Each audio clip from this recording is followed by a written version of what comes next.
Lawakan din natin ang pag-iisip, tulungan at maniwala sa sarili. Kung meron kang tiwala sa Diyos at sa sarili mo, kahit 1,000 ang mag-reject sa'yo, patuloy ka sa misyon mo kasi alam mo mismo sa sarili mo kung ano ang rason bakit ka nagpupursige at nagsusumikap. Pero kung bigyan mo ang sarili mo ng limitasyon, para mong kinulong ang sarili mo kahit 1,000 tao din ang mag-push sa'yo, kung di mo tulungan ang sarili mo, ikaw ang talo. Kaya be open to opportunities.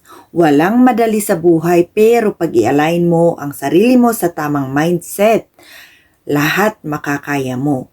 Walang imposible sa taong gustong mabago ang buhay, kaya tuloy lang at bawal sumuko. Sabi sa kasabihan, winners never quit and quitters never win.